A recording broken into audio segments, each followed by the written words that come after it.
productive. At least they could be saved. But that's enough of that.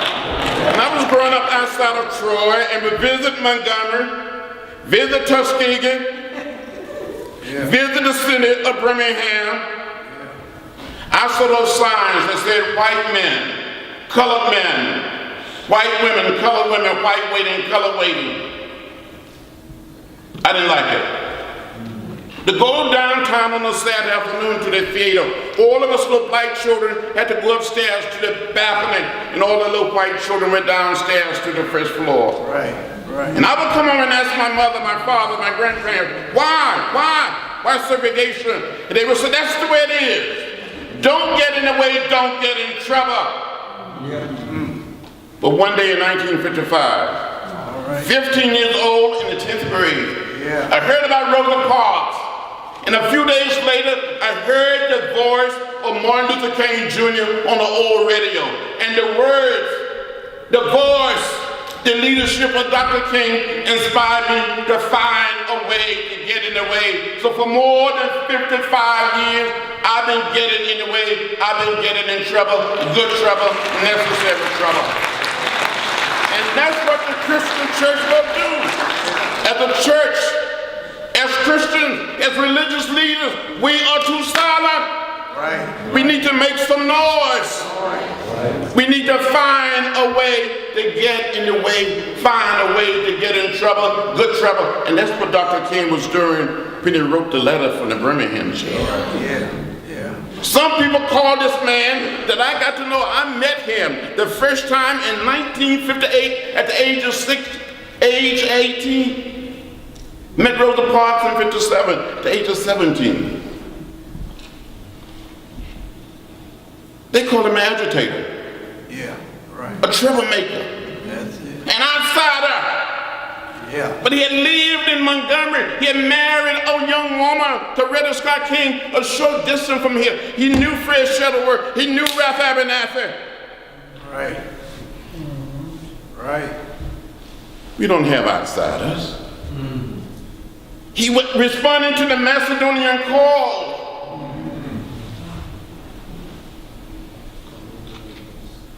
He was making good trouble. Necessary trouble.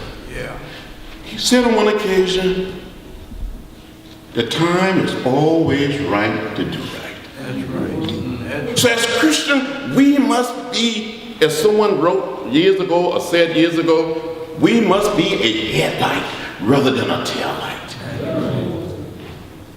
We have a mission, a mandate, a moral obligation. If we're going to follow the teaching of Jesus, we must get in the way and not be afraid. Be bold. Be courageous. Provide moral leadership. I remember so well as a student in Nashville at American Baptist. Yes, sir. Yes. Later at Fisk University.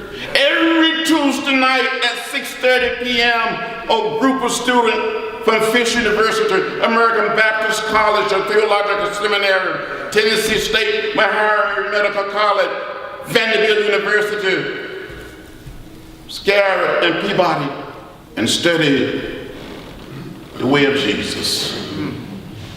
Studied the philosophy and the discipline of nonviolence. Studied the great religions of the world.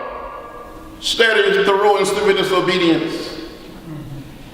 Studied what Gandhi attempted to do in South Africa, what he accomplished in India. Studied what Martin Luther King Jr. was all about in Montgomery. So before any sit-in, before any march, or standing at a theater,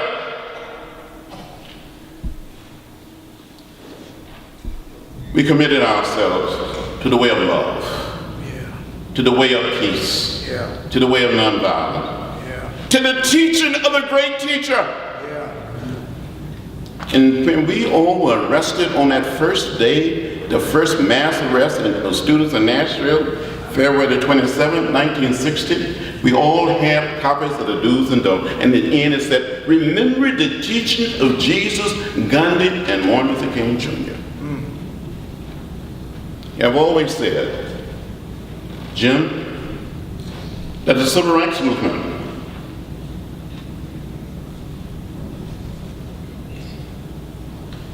was a religious movement.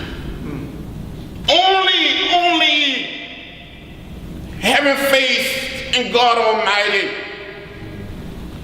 to say to a group of people, stand there. They may put dogs on you. They may put fire hoses on you in Birmingham.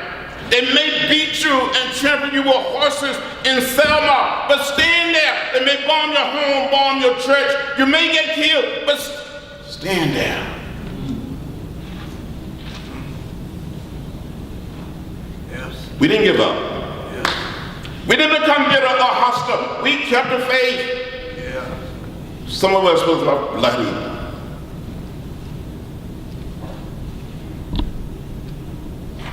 But we never hated.